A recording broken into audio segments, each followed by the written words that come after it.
Hey everyone, and welcome to the SaaS community channel where we discuss things relevant to people building software as a service. And with me today, we have Zander and Oli from Bytewax, and we're going to talk about the cool things they are building and especially how they're creating a really cool experience for their developer community.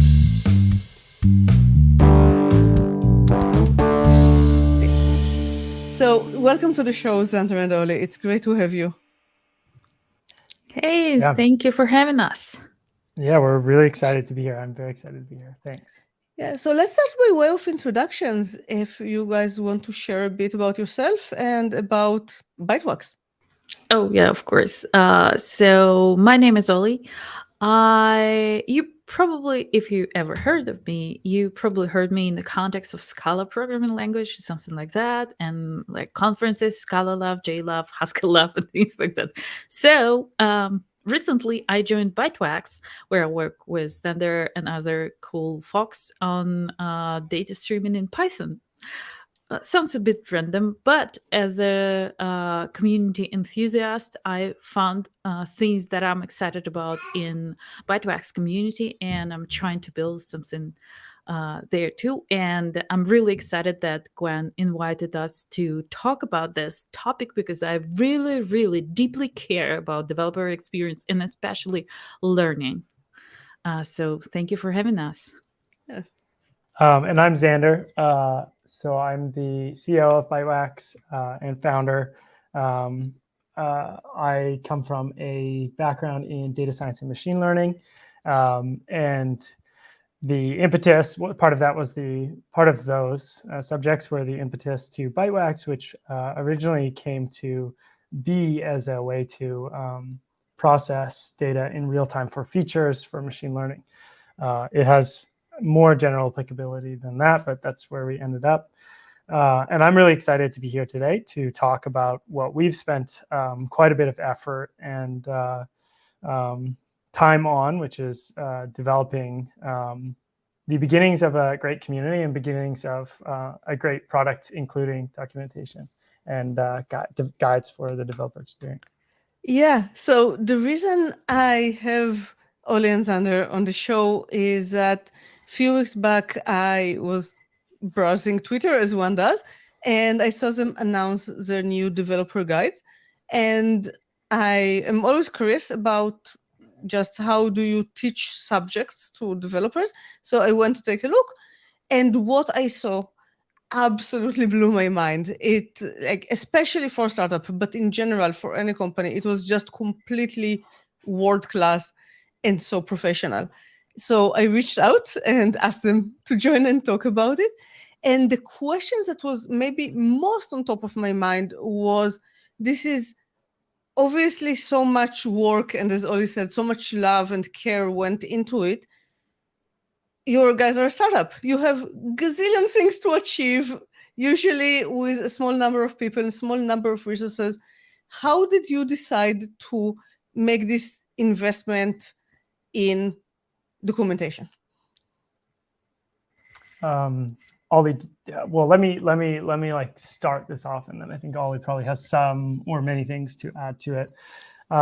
So first off, a little bit more about Bytewax, so we can kind of get to why we spent time on the documentation. So the mission of Bytewax is to enable more people to work with streaming data, to build applications, et cetera, that are interacting with data in real time.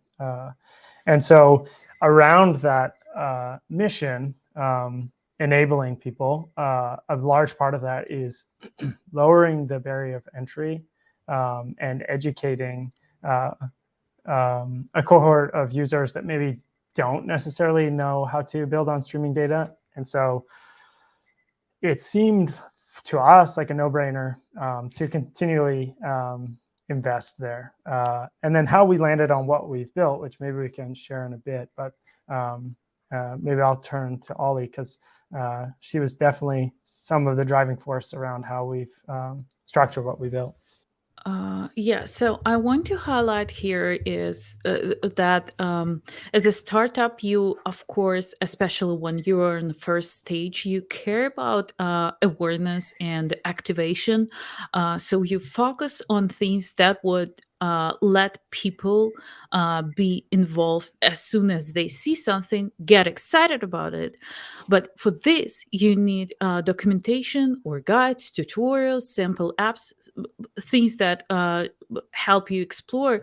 They needs to be done in such a manner that everyone understands the objectives of like if they have certain amount of time, 15 minutes, 30 minutes or more, what they can achieve going through our guides, what they can achieve with our um, product overall. So I wanted to invest our invest our time in building something that will help um, developers navigate really quick and understand what they're gonna build, what they're gonna like their takeaways. Yeah, that's a huge deal, right? We're a busy world. You have 10 minutes. Can you build a cool thing doing Yes, something and interesting? many people, the majority of people that come to our website, they have no idea about Bytewax because we're so new. We're so it's just emergent thing, and I don't expect them to know a lot about it. So I have to keep in mind, as a teacher, as a trainer, as a like developer myself, I have to keep in mind that people won't spend hours trying to learn about it because we're not there yet. We're not, something big and huge. Yeah, so you So we talked need to do about bite size. people who show up on your website. They obviously don't know Batworks because you're a bit new. Why do they show up? What do they want to learn? Yeah, I think I can answer that one. So, I mean, people generally end up in our Slack community or at the website because they know they have like a streaming problem to solve. So they know those constraints, but they don't necessarily know how they want to solve it. Like they know who they are and they know what they need to do. And so, tying that back to the guides, and maybe I should show Yeah, we keep a talking little about it. demo so people know what we're talking about. So you, as an example, like you're working in an IoT, you're working on some problem in the IoT space. You're a software engineer. You're working with real data that's needs to be processed in real time. So you hear about Bytewax. So there's like some awareness. So you hear about Bytewax. So then you go to check Bytewax out, and how fast can you well in your comfort zone get started and get building with Bytewax. And so everything's centered around that. Is like, is it easy to understand? Is it easy to self-select where you need to go and kind of self-serve your journey? So I'll share my screen quick just to show. I think this is the part that maybe Glenn got excited about. These are the guides. So this is only part of the documentation, but these are the guides she's talking about. And this is the very early days of a long journey, obviously. But the idea here is you have some skill levels, time to complete, and types. So you have tutorials and sample apps. You have easy, intermediate, advanced, and you have duration of time. And then you have some tags. And so the idea is people could land here. They know I need to take a window or aggregate some data over a window. So they'd be able to like click on windowing, and then they can hopefully quickly find something that fits within what they're trying to solve. And then when they click into the guide, there's a GitHub repo with a fully reproducible data flow, and then they can go through step by step. And it's kind of the code beside the explanation on how you could solve this yourself or incorporate this into your own data flow. Yeah, and every part of it is so much like, yeah, as a developer, this is exactly what I need. Code, Yeah. explanation, something to walk me through I a little really bit. want to highlight a few things because I'm extremely proud of them. First is the types that of different guides that Zander already told about. Second, reproducibility. That was really, really important. That way, each example has a separate Git repo that you can go fork I really like the reproducibility of the our guides, and I find it really, really important that people can navigate quickly. And also, I'm a bit, annoyed when you open the guide, you have to scroll back and forth and try to find this line. What did it say? Like in the last paragraph, code, and you kind of trying to combine all the code in your head for the example. And when you can see that side by side, like we did, and obviously we stole the idea. We were not the one with the brightest mind who came up with that. Check out Stripe API documentation. That's the inspiration. That actually makes a tremendous difference, and that saves your time as a developer. Absolutely. Yes, Yeah, that's this for is me. That's the key. one of the things that I don't know, I find it almost anticlimactic. Stream processing obviously has a reputation for being challenging, something that you need to be experienced with data, with processing, with generally an experienced engineer in order to get into. And here you are showing people how to build a financial application real time in 15 minutes. So is it actually that easy? Are there things that you see people normally struggling with and you're trying to address a bit more? How is it possible that something so hard can be done in 15 minutes? Well, I think the key point to that is that actually to have like an end-to-end streaming workflow and to have the entire platform is still quite complex.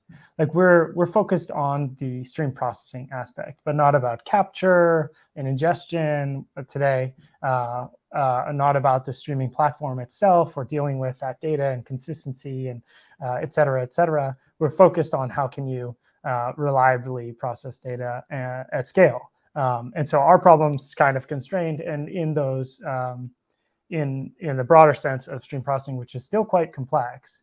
All of that is to say that there's a caveat to the guides, and that we have also constrained the size of the guides somewhat.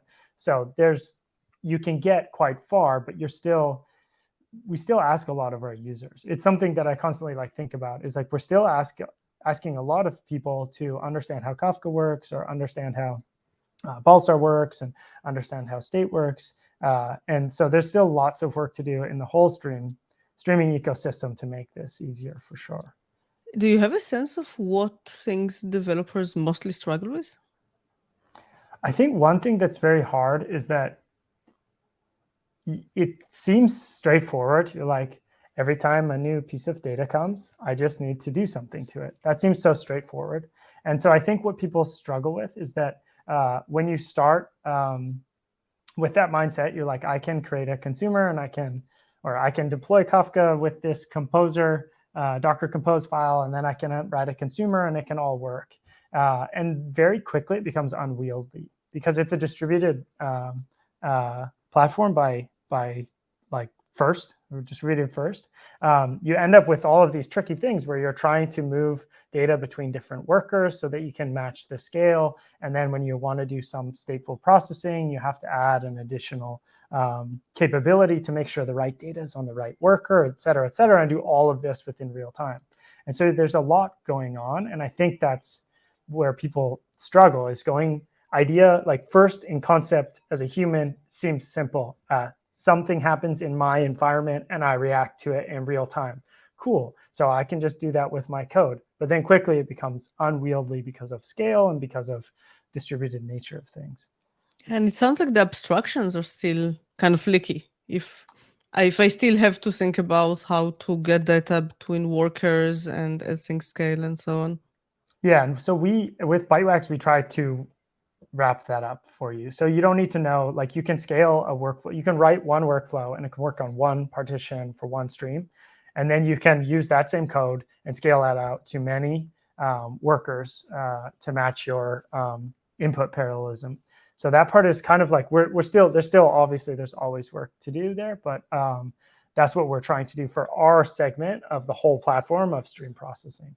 And hopefully the guide helps people. Like ideally, when we get further with what we're working on, I want to be able to have, or I want us to be able to have like an educative, it's like an educative process. So when you come to Bytewax and I need to deal with streaming data. I'm just writing a consumer. I'm a software engineer working off this Kafka stream. So within our like context, how can we educate people, but also lead them to make the right decisions? And so everything around the documentation and the guides is going to be focused always on that. It's like, hey, these things are hard, but because we wrapped it up this way, now it's actually really easy, and we are opinionated about this so that you don't have to think about exactly what's processing semantics or whatever downstream. Yeah, being opinionated, like having opinionated framework with good opinions can take so much of the complexity out versus at more advanced developers who always want to kind of manually do everything. They don't want the opinions. They don't want to make their own calls kind of thing. I will say that we started being quite open and unopinionated, and we are becoming more opinionated as we learn what are the best patterns. Like, how can we force people down the right architectural decisions and force them to make the right patterns so that we can take that like cognitive load off them. Yeah, I'm also thinking like, Oli moved from Scala to Python. And Scala is famous for letting you do whatever you want, shoot yourself in the foot, override every single operator. So plus will actually do some network calls just in case. And then Python is very well known as there is only one way to do it. There is the Python way. And there very much, we will make it easy for you to develop if you will let us make a lot of decisions for you. So not only that, actually, for me, it's because I spend a lot of time working with like functional programming and really hard like things that are hard to grasp, like recursion schemes and crazy things like, I don't know, catamorphisms, so that you can scare little babies before their bedtime, with this word. So and then I realized so that maybe of course functional programming is cool, but maybe we need something to the ground, something that a lot of people actually can easily grasp. And I'm super excited about this mission and challenge of Bytewax, enabling many people to do something more with the with Python without having to learn more things like um, big heavy streaming platforms with which are powered by Java or Scala, and going to this whole like new world of JVM or whatnot. Like I'm really excited that it's time for me to do something that is like can potentially be popular, not for super nerds. Yes. So obviously you mentioned things that we know to be hard. Distributed systems are hard, functional programming, recursion, all those we know to be hard. I'm curious in your journey with enabling developers, you ran into something that you actually thought is going to be easy, and it turned out to be harder than expected. Bytewax is a Python native interface for writing your transformations, but we leverage a Rust library called Timely Data Flow as sort of the execution / runtime. So it kind of looks after progress and communication between workers and some other things. Anyway, so we wrote a Python framework that uses Rust code. And so this isn't like crazy inside the Python ecosystem. Has been doing this with C for a long time and other things. So anyway, this is all to say pip install Bytewax should be the easiest thing in the world. And everyone assumes like, oh, I'm going to install this library. And the first thing you do, all the Python stuff is like pip install this thing. And so actually there's like a ton of work that goes on behind the scenes to make that work because of the fact that Bytewax is actually a binary with like all this Rust stuff. And so we have to build it for all these different platforms. And the setup wheel won't actually work. So sometimes you can have these fails. And it was like one of the first things we saw people fail with is like pip install didn't work for me. And you're like, what are you using? Well, I'm on this like Arch weird, like, you know, like some crazy distro or whatever, or an M1 Mac, which is like always a problem. And that's something that we're working on right now in the community with someone who's like on an M1 Mac, and they're like, I don't know why it doesn't work. Anyway, so that's one of the, I would say, one of those things where you think it should be really easy, and there's actually a lot of work that goes on behind the scenes to make it work. And we build for like so many different distributions, and it's all distributed through PyPy, and so everyone can go pip install Bytewax, and it works. So is that a good excuse for your team to go out and buy some, Mac M1? Now they need Mac M2. That's so funny because we have an M1 Mac. Dan, who's the VP of engineering, he has an M1 Mac in his in his closet just for builds. And it used to be like I would do Mac builds on my computer and stuff like that. So there, another funny thing about this, actually, I did a PyData talk, and it was about a tutorial to use Bytewax, and everything ran inside a Google Colab notebook.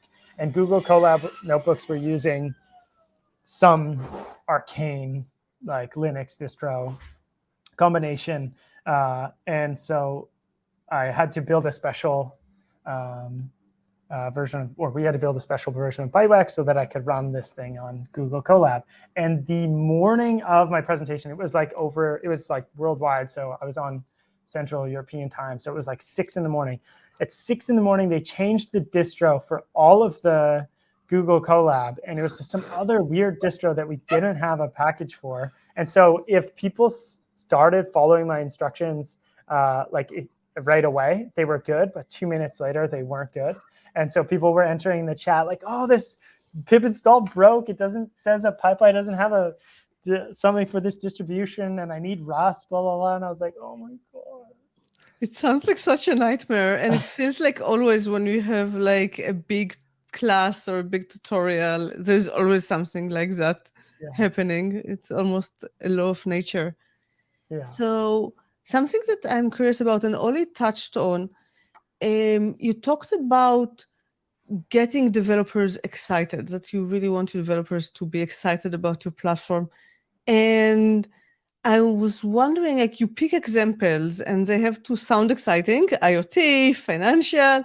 They also have to be doable in 15 minutes, and they also have to teach actually useful real-world patterns and skills. How do you come up with those good examples and balance all this? It's really challenging. I wouldn't say that we mastered the best way to do that. No, of course not. Part of it is that we have to focus on things that are really doable, not necessarily in 15 minutes, but they should be short and precise anyway. And it's going to be bigger challenge going forward. Of course, I would say that the more examples we have, the better. But that's not possible. We have to choose, right? As you mentioned at the very beginning, we're startups and we don't have, lots of people to do that. So it's challenging. We interview people. We run like survey, for example. Like I have this pipeline on our community. Our community is really nice, by the way. Go to our Slack. You'll get like a welcome message from me. And then I ask people what they care about. And I try to, gather information and do decision based on some information on some trends and how people talk about like streaming in different contexts. Like we watch some resources, RSS, like Reddit and other things. We use some like automated tools to follow the heartbeat of what's cool there. So let me just tell our listeners that there will be a link to the Slack in the show notes if anyone wants to jump in, say hi to Oli, and ask for even more tutorials. I was also curious if you sometimes prioritize tutorials selfishly. Like, you mentioned IoT. Do you ever see like, oh, I really want to get this device. Let me do a tutorial on how to do a Bytewax with Raspberry Pi because I always wanted to do Raspberry Pi. Definitely. 100%.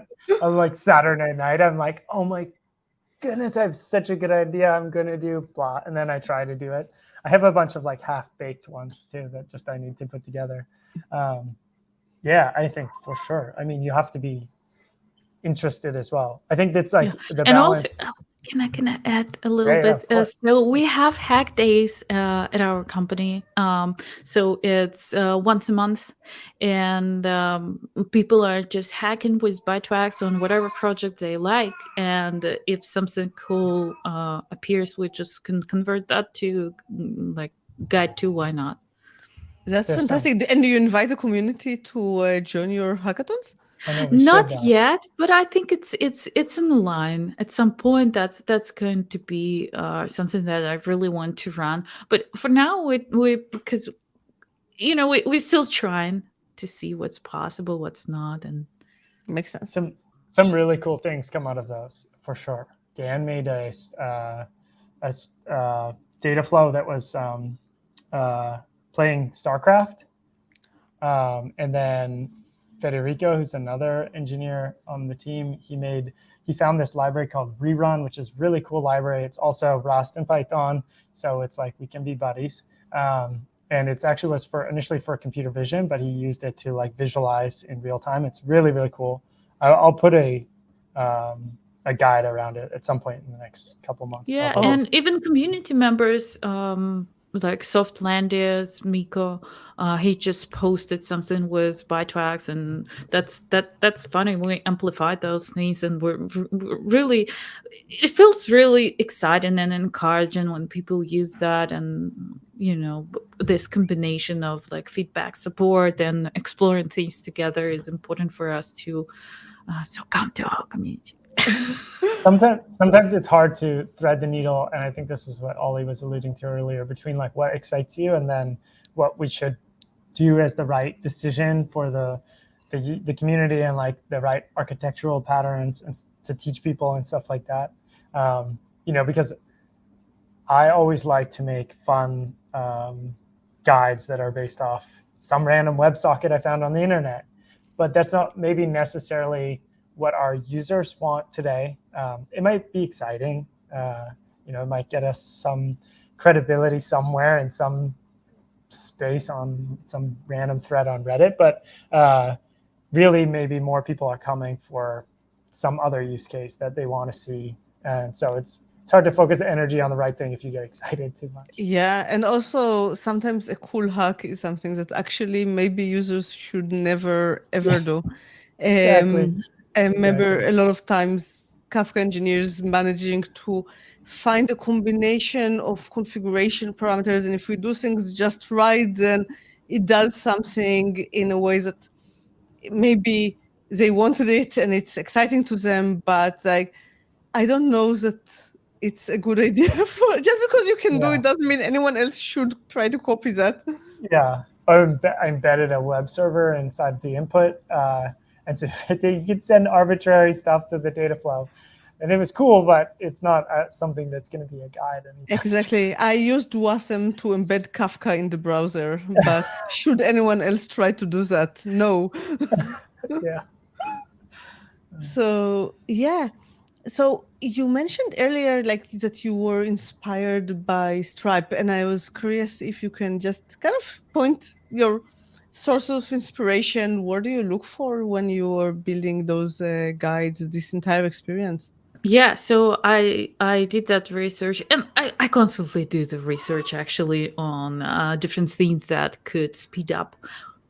First of all, my learning process. Like I'm trying to find resources that would help me to understand in which format I tend to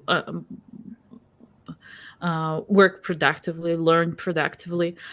So I'm trying to switch, like, I don't know, with simple things like turning different, like, dark mode or light mode and things like that. Even that actually, uh, your brain um, uh, perceives information differently depending on the light and everything. So that's super cool. And I'm trying to find different resources where they compare the different documentation, and then I kind of go in there and just check, like, of course, some things are that are popular are great in it, and I think part of their, like, popularity came from this ability to explain things so that people would be able to repeat that and use your product.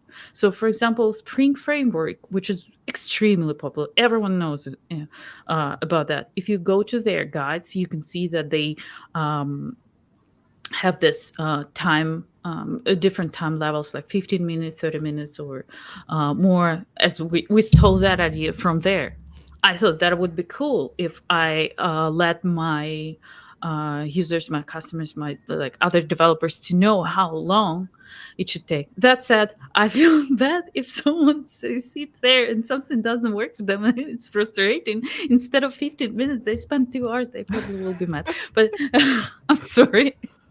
Anyway, and then, of course, Confluent is one of our inspirations, because obviously Confluent is very successful. Databricks with Spark, also our inspiration. If you go to Databricks or Confluent, you can see that they have different tutorials combined by industry, by use case, by whatever thing you can think of.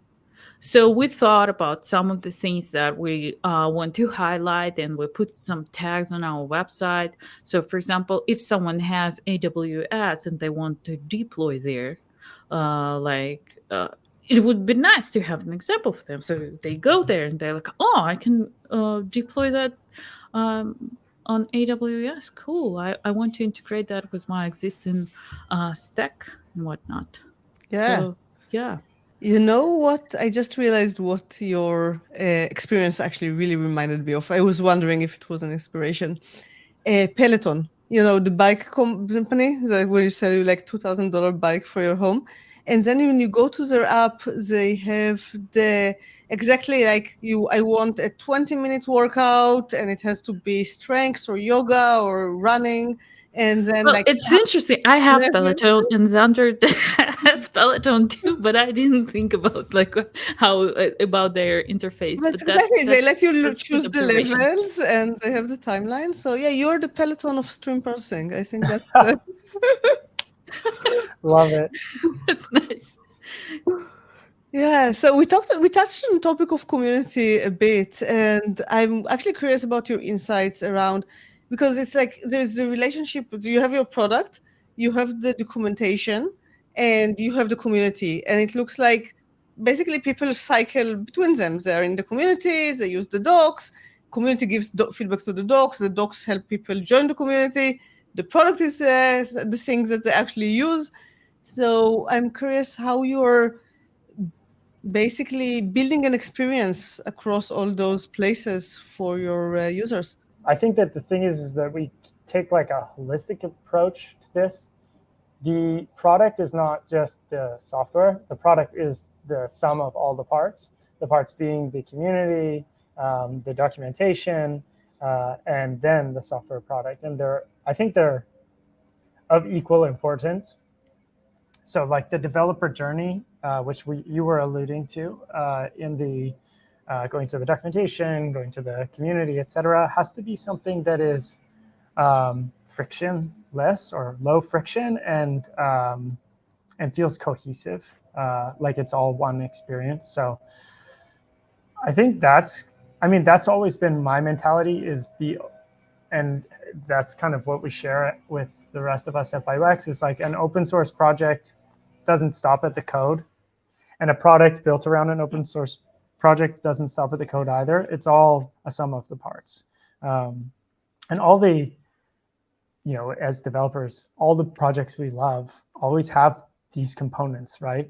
They have great documentation. They have great communities that are super supportive, accessible, uh, and all of that makes a great experience. It's the developer experience and it's the product. So it's kind of tied all together. Yeah, and you're right. I mean, you need all three components. If you take out one, things will not work. You cannot do it without great documentation because not enough people will show up and be successful to actually become part of the community. You cannot do it without a community because, well, I may use it a bit, but if I don't have anyone to bounce ideas, there's no feeling of growth. And then obviously the product itself has to be really, really good. Otherwise, people will just not have any reason to come back. So, yeah. And in addition, the modalities of learning and engaging, and I think we're still like so early on this, but people learn different ways. And so as a sum of the whole, and like we'll start a YouTube channel, and then there's places to learn about Bytewax on podcasts. So there's all these different modalities of learning and understanding and figuring out how you can engage the product. Man, Oli, you have a lot of work cut out for you. Oh One step yeah, at a sure, time. and I'm absolutely excited because I really believe in community, and yeah, for me as a devrel person, I'm like 100% devrel in my brain. That like for me, community is the part that actually it drives me.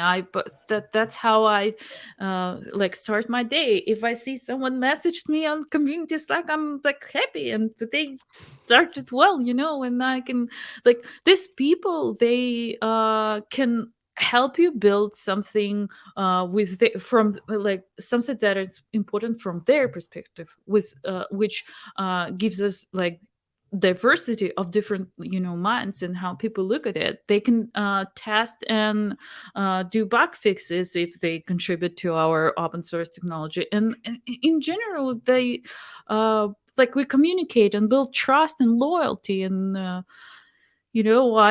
want to go through all of these stages with Bytewax. We are at the beginning, but that's that like I'm excited about the road ahead of us. Do you have a great community story to share with people listening? um Great communities.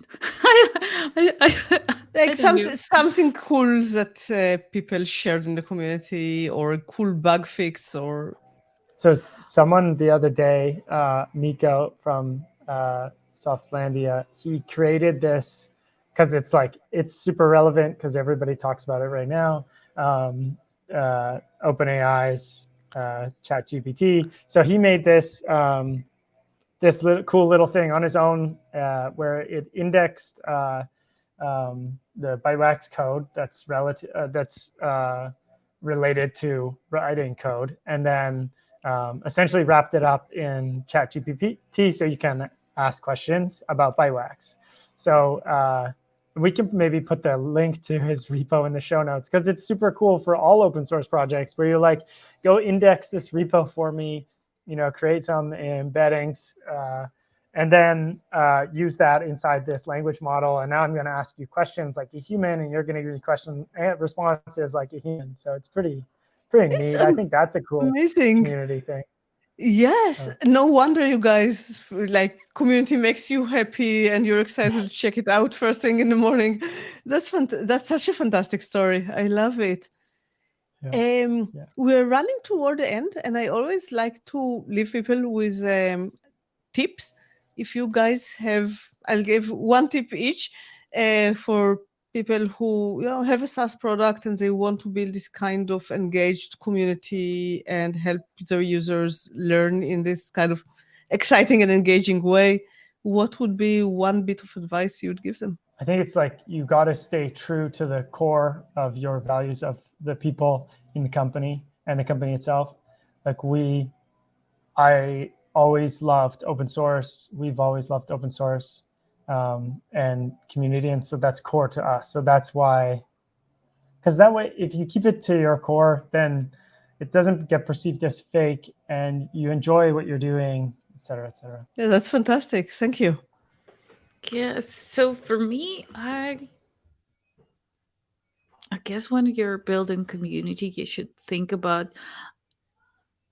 how do you make the learning process so that people don't have to struggle? They can do like a bite-size exercise and share excitement with others. Just do that like step by step. I guess that's like, don't make a huge overwhelming example of some building some I don't know, production ready uh, application. No, you can start small. That's okay. Yeah, that's good advice for anything you learn, actually. Like, start small, get good feelings about it, and then take on things that are more challenging. Yeah. Thank you so much, Oli and Zander. It's been amazing having you guys here. No, thank you. Thanks, Gwen. Thank It's you. great to be here.